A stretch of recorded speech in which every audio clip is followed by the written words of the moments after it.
యేసయ్య నిన్ను హెచ్చించాలి అనుకుంటున్నారు. నీ సమయం ఎప్పుడు వచ్చిద్దా అని నీవు ఎదురు చూస్తున్నట్టయితే ఈ సమయంలోనే దేవుడు నీతో మాట్లాడుతున్నారు. ఈ మాటలు వింటున్న ప్రియ సహోదరి సహోదరుడా, మీ అందరికీ నా హృదయపూర్వక వందనాలు. ఈ రోజుల్లో చాలామంది కూడా తమని తాము హెచ్చించుకోవాలని, తమ అందాలను చూపించుకోవాలని, లేకపోతే తమకున్నదంతా కూడా చూపించుకొని తమని తాము హెచ్చించుకోవాలని చూస్తున్నటువంటి యువత చాలామంది ఉన్నారు. కానీ చాలా కొద్దిమంది మాత్రమే దేవుడి చేత హెచ్చించబడాలని, దేవుడి నన్ను హెచ్చించాలని చెప్పి చూస్తున్నటువంటి వారు 100లో 10% మాత్రమే ఉన్నారు. అటువంటి లిస్టులో కనుక మీరు ఉన్నట్టయితే మీరు చాలా ధన్యవంతులు, ధన్యులు అని మాత్రం చెప్పగలచ్చు. ఎందుకనంటే ఈ లోకం ఇచ్చే ఆనందము, లేకపోతే ఈ లోకం ఇచ్చేటువంటి సంతోషము తాత్కాలికము మాత్రమే. ఇలా నిన్ను ఒక ఉన్నతమైన స్థితికి తీసుకెళ్ళినట్టు తీసుకువెళ్ళి నిన్ను డబేలు మన కిందన పడేస్తుంది. అప్పుడు ఏ కాల్లో ఏ చెయ్యో ఖచ్చితంగా ఇరిగిపోతుంది.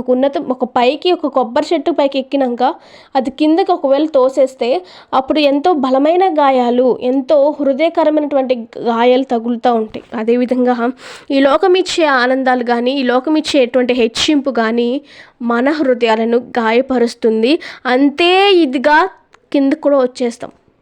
అయితే మనం గుర్తుపెట్టుకోవాల్సినది ఏంటి అంటే, దేవునిలో ఎంతో స్పష్టంగా, దేవునిలో ఎంతో ఐక్యము కలిగి, దేవుని యందు భయభక్తులు కలిగి ఉన్నప్పటికీ కూడా అందరూ అనేక మాటలు అంటూ చేదరించుకుంటూ బాధ కలిగేటువంటి మాటలు అంటున్నా కూడా దేవుడు నన్ను ఎందుకు హెచ్చించట్లేదు, దేవుడు నా విషయంలో ఎందుకు మౌనం పాటిస్తున్నాడు, దేవుడు ఉన్నాడా, దేవుడు నా కన్నీరు చూస్తున్నాడా అని అనుకుంటూ ఉంటాం.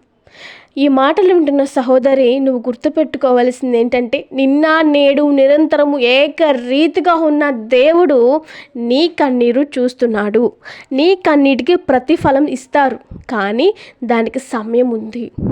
ప్రతి దానికి సమయము కలదు అని ప్రసంగి గ్రంథంలో మరి భక్తుడు అంటారు. అదేవిధంగా నీ హెచ్చింపుకి సమయం ఉంది, నీ కన్నీటికి ప్రతిఫలము వచ్చేదానికి కూడా సమయం ఉంది. కానీ అది వచ్చే వరకు నీ ఓర్పు సహనముతో ఉంటే నీ హెచ్చింపు ఖచ్చితంగా దేవుడిస్తారు. దేవుడు హెచ్చిస్తే దానిని పక్కకు తోలేసే వాళ్ళు ఎవ్వరు ఉండరు, పక్కకి నెట్టేసేవారు ఎవ్వరు ఉండరు. ఎందుకంటే ఒక మనిషి హెచ్చించినా, లేకపోతే ఒక మనిషి నిన్ను పొగిడినా దాని వెనకమాల ఏదైనా ఒక స్వార్థపు మాటలు, లేకపోతే వారికి నచ్చిన విధంగా ఉన్నావానో, లేకపోతే ఏదో ఒక విధంగా అంటారు. కానీ ఒక దేవుడు నిన్ను హెచ్చించాడు అంటే, దేవుడే నిన్ను ఒక ఉన్నతమైన స్థితికి తీసుకెళ్ళాడు అంటే, దానిని దేవుడు నిన్ను ఉన్నతమైన స్థితిలో నిలబెడతారే తప్ప నిన్ను కిందకి త్రోసివేయరు. ప్రియమైన దేవుని బిడ్డ, యేసయ్య నిన్ను హెచ్చించడానికి ముందుగా నిన్ను హోల్డ్లో పెట్టాడు. దేవుడు నీలో ఒకటి చూశాడు, దేవుడే నిన్ను చూశాడే తప్ప ఈ లోకపు మనుషులు చూడలేదు. దేవుడు నిన్ను హెచ్చించడానికి ఒక సమయము ఉంది. దానికన్నా ముందు నిన్ను హోల్డ్లో ఎందుకు పెట్టారు అంటే, నువ్వు ముందు కష్టాల మార్గంలో రావాలి అని, బాధల మార్గంలో రావాలి అని, చిక్కుముడిలో రావాలని దేవుడు నిన్ను ఈ కష్టాల గుండా నడిపిస్తున్నాడు. ఈ కష్టాలలో నువ్వు దేవుని ధిక్కరించకుండా, ఆ యొక్క శ్రమల ద్వారా నువ్వు లెసన్స్ నేర్చుకుంటూ, ఆ యొక్క కష్టాల ద్వారా ఆ కన్నీళ్లను దిగమింగుకుంటూ నువ్వు దేవునితో సహవాసము చేస్తూ తద్వారా నువ్వు హెచ్చించబడాలని దేవుడు కోరుకుంటున్నారు. కష్టము లేనిదే ఫలితం రాదు కదా. ఏదైనా ఒక పని చేస్తేనే కదా రోజు పూటకి మనకి డబ్బులు ఇస్తారు, లేకపోతే ఒక జాబ్ చేస్తేనే కదా నెలకి ఇంత శాలరీ అని చెప్పేసి ఇస్తూ ఉంటారు. అదేవిధంగా నీవు కష్టపడితేనే నీకు ఫలితం అనేది వస్తుంది.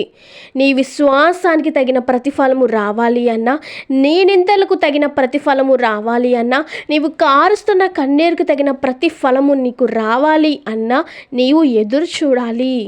దేవుడు నిన్ను హెచ్చిస్తారు. దీనికి కారణము, దేవుడు నీ జీవితంలో కొన్ని శ్రమలను కావాలని అనుమతిస్తాడు. ఆ శ్రమలను బట్టి నువ్వు కృంగిపోకూడదు, ఆ శ్రమలను బట్టి నీవు దిగులు చెందకూడదు. ఇదిగో నీ సమయము రాబోతున్నది. ఇదిగో ప్రియమైన దేవుని బిడ్డలారా, నీ సమయము చాలా త్వరలో నీ దగ్గరికి రాబోతుంది. దేవుడు నిన్ను హెచ్చించబోతున్నారు. దేవుడు ఇన్ని రోజులు నిన్ను హెచ్చించకుండా ఎందుకు ఆపాడో తెలుసా? ఇంకా కొన్ని నువ్వు నేర్చుకోవాల్సినవి ఉన్నవి అని, ఇంకా కొన్ని శ్రమల గుండా నువ్వు వెళ్ళాలి అని, ఇంకా నీవు కష్టాల కొంచెం శ్రమల గుండా, కొంచెం కష్టాల గుండా, మిగిలిపోయిన దాని గుండా నువ్వు వెళ్ళాలి అని. ఎందుకంటే ఈ కష్టాల ద్వారా నువ్వు ఇతరులకు సహాయం చేయాలని. నీకే కష్టం వచ్చిందో రేపు ఒకళ్ళు వచ్చి నీ దగ్గరికి వచ్చి పలానా సమస్యలు నువ్వు ఇరుక్కున్నానమ్మా, పలానా అప్పుల సమస్యలు నేను ఇరుక్కున్నాను అన్నప్పుడు, పలానా సారి నేను కూడా ఇరుక్కున్నానమ్మా, ఆ సమస్య నుంచి నేను ఎలా విడుదల పొందానంటే నేను పలానా విధంగా నేను ఆ యొక్క సమస్య నుంచి బయటపడ్డాను అని నువ్వు ఇతరులకు చెప్పొద్దా? ఎవరైనా నీ దగ్గరికి వచ్చి కన్నీరు కారుస్తుంటే, అమ్మ పలానా సమయంలో నేను కూడా కన్నీరు కార్చానమ్మా, ఇదిగో ఈ సమస్య నుంచి నేను ఇలా విడుదల పొందానమ్మా అని నువ్వు చెప్పడం కోసం. అదేవిధంగా ఇంకా అన్ని సమస్యల నుంచి నువ్వు విడుదల పొందాలి అని, పూర్తిగా ఉపశమనం నీకు ఇవ్వడానికి, పూర్తిగా అన్ని విషయాలను నీకు విడుదలనివ్వడానికే దేవుడు ఈరోజు నిన్ను శ్రమలకు కూడా నడిపిస్తున్నారే తప్ప నిన్ను బాధ పెట్టాలని కాదు. పొన్ను వేడుస్తున్నావు అని చెప్పేసి దేవుడు నీకు టెంపరీగా మరి ఆనందం ఇస్తే నువ్వు మళ్ళీ వేరే బాధలు వస్తూ ఉంటే ఏమిచ్చా వేసే అని అడుగుతారే తప్ప పర్మనెంట్ సంతోషం నాకు ఏదయ్యా అని అడుగుతాం కదా. అడుగుతామా లేదా? ఖచ్చితంగా సహోదరి సహోదరుడా, యేసే నిన్ను హెచ్చించడానికి సిద్ధంగానే ఉన్నాడు. దేవుడు నిన్ను హెచ్చించడానికి మెట్లన్నీ కూడా నీకు సిద్ధపరుస్తున్నారు. సమస్తము కూడా దేవుడు నీకు సిద్ధపరిచి ఉంచాడు. కాకపోతే నువ్వు కొంచెము ఆ శ్రమలు కష్టాలలో ఓర్పు సహనముగా ఉండి నిలబడి దేవుని కొరకు నువ్వు కూడా సిద్ధంగా ఉన్నప్పుడు దేవుడు నీకు ఇస్తాడు తప్ప, నీ శ్రమలో నువ్వు సనిగితే దేవుడు నీకు ఆశీర్వాదాల వర్షాన్ని ఇవ్వడు.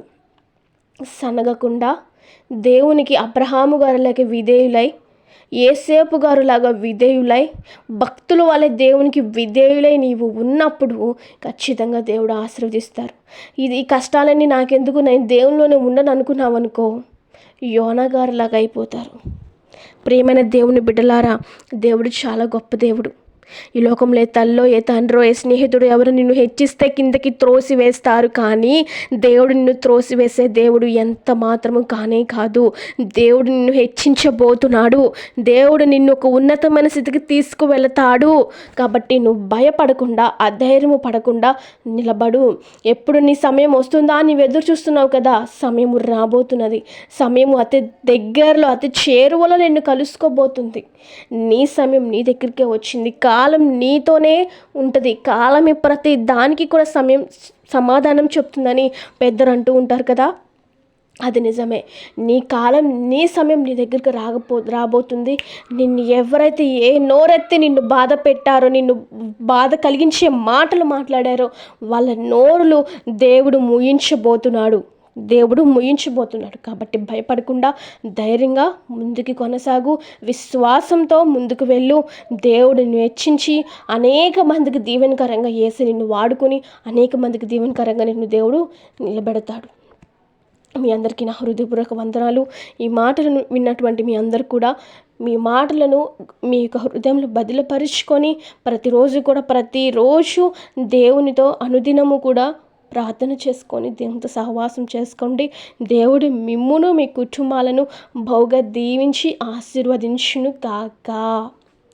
God bless you all.